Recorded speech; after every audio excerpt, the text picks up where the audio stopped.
afternoon, everyone. My name is Paul, and I am a nerd, and you are here for the June 2016 Worldox virtual user group meeting. Mary Jo's laughing at me, and I don't know why, and that bothers me, but I'm going to try and get by that.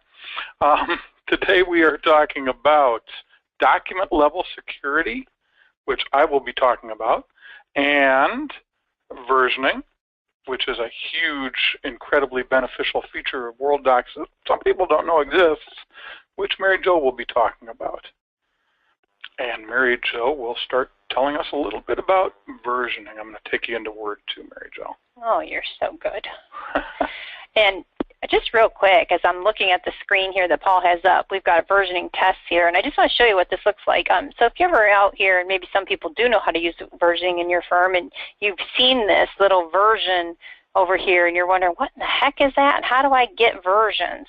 And how do I see that? Because right here I see that I have one version, and here I have three. So how do I see what those versions are?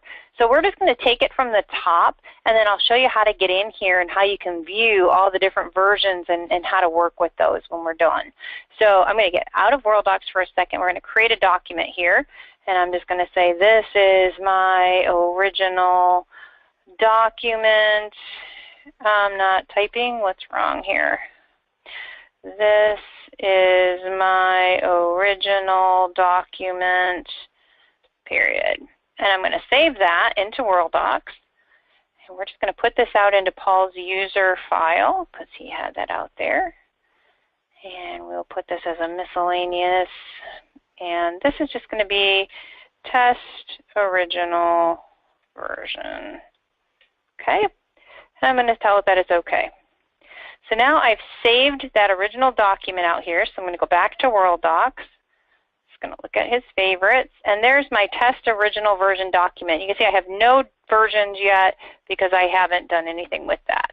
So I'm going to go back to my document, and now I'm going to type some more information here. This is the version 1. Actually, this will end up being version 2, revisions. I'm going to save that. And this time when it pops up there, oops, I got to do a save as. Now I've messed it up, didn't I?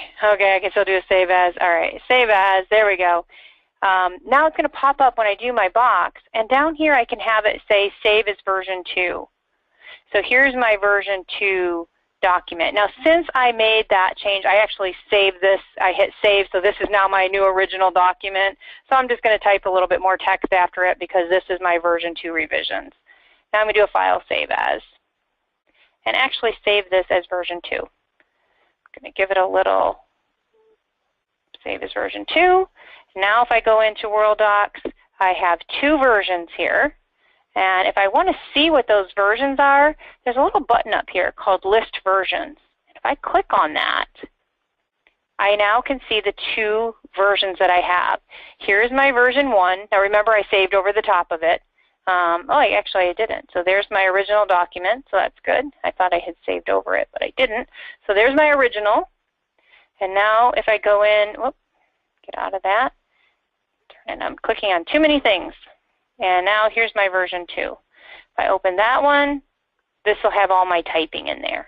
So there's my version 2. I can go in again, type some more, test text version 3. And if I can type today, and I'm going to do a file save as again. I'm going to save this as version 3. There's my version 3. And now if I go back out here to Worldox again, I'll have 3 versions, and then that will be out there. And now I have 3. I'm still in my list versions view, so here's my number 3. I already have that open, so it's over here, my version 3. So what if I have a document that is outside? I email this to another attorney, they make changes and they email it back to me. At this point, it doesn't know that that necessarily is in Worldox. So let's say I email it outside the office and they make amendments and they change it, and then I need to get it in. So let me go back out here and create a new document. And let's pretend that this is the amended document.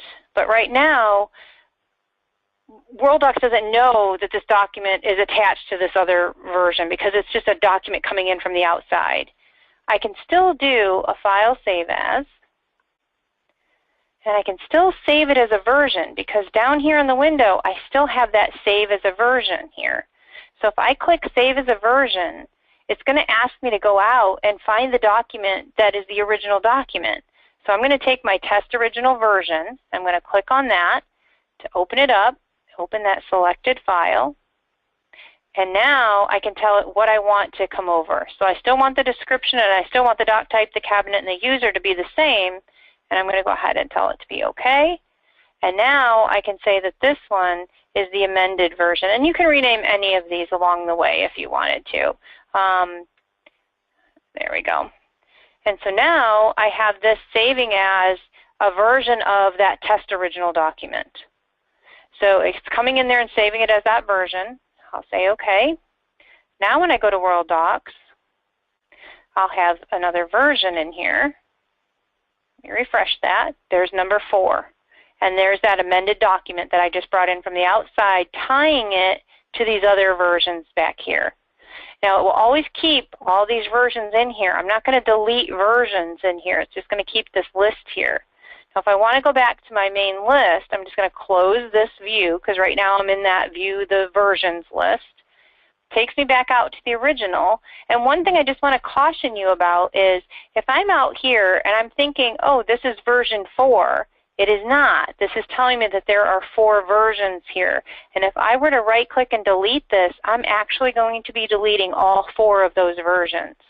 So you want to be careful if you're coming in thinking, oh, I'm just going to be deleting version 4. You're not. You're going to be deleting the entire document and all of its versions. So if I'm on the list versions, again, I can see all those on here. But as far as deleting them, I don't believe that there is a way to do that. We can send it somewhere else or do things, but I don't know that. Oh, there it is. It's delete. I knew it was hiding in there. I haven't used it yet for this.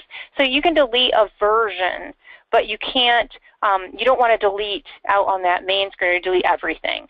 So make sure if you want to just delete 1 or 2 of these, you come into the view that list versions up here. So list the versions and then do your deleting. Paul? Awesome. I can't believe the times I'll go into a firm and they don't know anything about versioning. I think versioning is one of the most powerful features of Worldox. And I think the fact that it pulls all these versions together into one entry in your list, that's huge, because in the old days of saving things to Windows Explorer or File Explorer, if you're going to save it by just naming it something different, like version 4 version, you have to make sure to name the front part of it exactly the same so you have some way to tie them all together. Here, they're automatically all tied together for you. Very, very cool. Now, what I'm going to talk about is making a document secure. And before I do this, I want to stress, a lot of times people will go into a certain folder that they've created in their user area, or perhaps a folder that they've created in their office documents or their firm documents, and make documents secure on a document level 1 by 1 by 1 by 1. That's not what document level security is for. Document level security is for being able to take that one document that maybe is in your user folder and make it read-only, or make it so that nobody can see it but you, or to apply special permissions and say Mary Jo can see it and edit it, and Leanne can see it but she can't edit it, and I can see it and edit it. And that's what this security button is for, right here. So if I highlight this document that Mary Jo was just working on and I hit security, it's open, yep, let me go grab it and close it and cancel. If I hit security, it's going to let me do hidden, protected, or custom, but that's only for this document. If I have a folder where I want everything that I drop into that folder to be secure, then I need to go to my Worldox administrator and say, I would like this folder to be secure, or I want this area to be secure, or I want whatever to be secure. The point is, if it's a group of documents that you want to make secure, make them secure at that folder level, not on a 1 by 1 basis. But if you want to have just this document be secure, the way to do it is to click on security, choose hidden, choose protected or choose custom. Hidden means nobody else can see it. They won't find it in a search. They won't be able to have it show up on their list screen. They won't be able to see it. They won't be able to open it. Protected means anybody can see it, but if anybody but me tries to open it up, it's going to be read-only. And finally, if I choose custom, I will be taken to another screen where I can identify individual people, adding groups, adding users. I can say, I want to add Mary Jo as being able to do everything to it. I can do everything to it, and everybody else is read-only. Okay, so if I go to everyone else and I say I want them to be able to find and copy that and read, that makes it pretty much read-only. Okay, so I'm going to say OK, and I have just applied that level of security here. And you'll see a little secure icon, which means that I now have some security applied to this. And if I click security again, I have the opportunity to declassify. That means I'm just going to strip all security off. To reclassify, which means I'm going to change it. To classify, or to see, which just means I'm going to see what my changes are. So that's document level security right there. In a nutshell, that means that you can apply this level of security either in the two predefined ways, hidden or protected, or in any custom way on a document-by-document basis. Now, next month, we're going to talk about the PM toolbar and how it can integrate into Worldox. Mary Jo is going to take that topic. It's a toolbar that lets you do things from Worldox in PracticeMaster. And I'm going to talk about some other ways to get documents into Worldox. I talked about this last month, a couple ways. I'm going to talk about a couple other ways next month. Now, keep in mind that our website, which is Attorney Computer Systems, oops, I typed too many T's, Attorney Computer Systems, with an emphasis on that last F in the word systems, attorneycomputersystems.com, has recorded versions of every webinar and virtual user group meeting that we've ever done. So if you click on the word videos in our menu, you will find all 4 live events, the webinars and all 3 virtual user group meetings, PracticeMaster, Tabs, and Worldox. You also will find information on our 2 pre-recorded titles, the eBytes video series that Mary Jo records every week, which are short little snippets, every month, 1 each month about PracticeMaster, 1 each month about Tabs, and 1 each month about Worldox. You'll also find our Paul and Mary Jo show, which is a longer format show where we take a broader topic and go into great detail, 10, 15, 20 minutes on that one topic.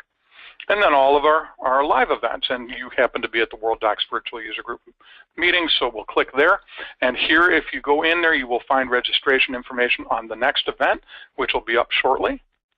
Or as you scroll down, recorded versions of every webinar that we've ever recorded. And we have been recording these virtual user group meetings for a long time. So you can browse through the titles that way, just kind of taking a quick peek and seeing what each one is about. Or you can go up here to the search bar and type something and find something by a keyword. So please take advantage of this content. We spend a good deal of time each month putting it together for you. We have a lot of people that look at it each month, but we want to make sure that you're looking at it too if it's going to be of use to you. It's available 24 hours a day, 7 days a week.